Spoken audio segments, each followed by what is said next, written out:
கோவை ரயில் நிலையம் மாலை நேர சூரிய ஒளியில் ஆரஞ்சு நிறத்தில் மிளிர்ந்து கொண்டிருந்தது. அந்த கூட்ட நெரிசலின் நடுவில் தனியாக நின்று கொண்டிருந்தாள் மித்ரா. ஒரு கையில் ஓவிய புத்தகம், இன்னொரு கையில் அவசரமாக பிடித்திருந்த ரயில் டிக்கெட். அவள் முகத்தில் ஒரு பதட்டம், உள்ளத்தில் ஒரு சின்ன பரவசம். அவள் காத்திருந்தவன், அவள் வாழ்க்கையை மாற்றப் போகிறவன் ஆதி.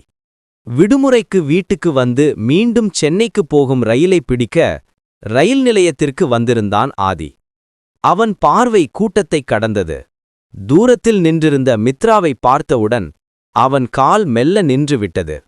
இருவருக்கும் இடையே ஒரு சில நொடிகளே ஆனாலும் அது ஒரு வாழ்க்கை முழுவதற்குமான பயணத்தைப் போல தோன்றியது. நீ உண்மையாக வந்துடுவேன் என்றே நினைக்கவே இல்லைன்னு மெதுவாக புன்னகைத்தாள் மித்ரா.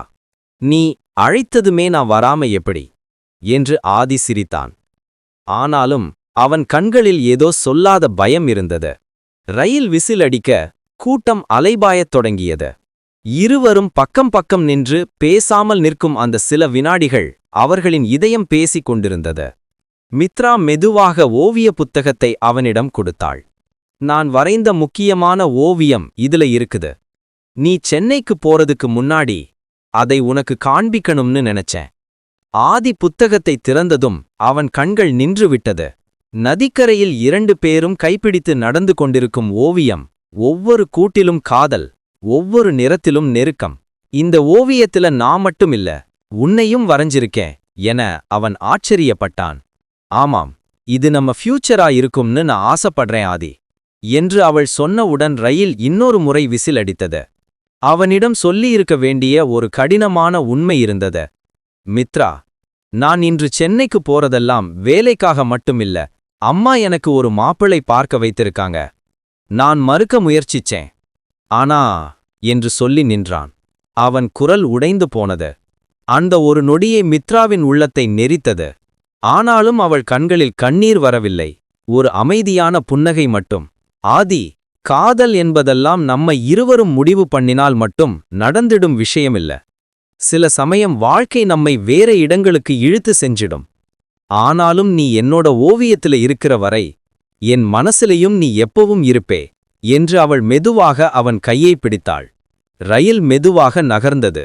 ஆதி ரயிலுக்குள் ஏறிக்கொண்டான்.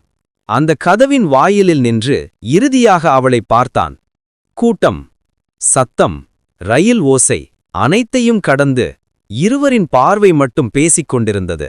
நான் திரும்பி வர்றேன் மித்ரா, இது முடியல, நம்ம கதை முடிஞ்ச மாதிரி இல்ல என்று அவன் குரல் நடுங்கியபடி சொன்னான். ரயில் வேகம் எடுத்தது. காற்றில் அவன் குரல் கரைந்தது. மித்ரா அங்கே நின்றபடி தன் ஓவிய புத்தகத்தின் வெற்று பக்கத்தை திறந்தாள். ஒரு புதிய ஓவியத்தை வரைய ஆரம்பித்தாள். விதி எழுதும் அடுத்த அத்தியாயம். அவன் வருவானா? வாழ்க்கை மீண்டும் அவர்களை ஒன்றிணைக்குமா? அவளால் தெரியவில்லை. ஆனாலும் ஒரு விஷயம் மட்டும் உறுதி, காதல் எப்போதும் முடிவில்லை, அது ஒரு பயணம். அந்த ரயில் போன திசையிலே அவள் புன்னகையுடன் பார்த்தாள். நீ திரும்பி வந்தாலும் வராவிட்டாலும் இந்த காதல் எனக்கே அழகான நினைவாய் இருக்கும் ஆதி என்று அவள் ஒரு மெதுவான மூச்சை விட்டாள். மாலை சூரியன் அவள் முகத்தில் விழ அவள் முகத்திலிருந்த அந்த நம்பிக்கை இந்த கதை இன்னும் முடியவில்லை என்று சொன்னது.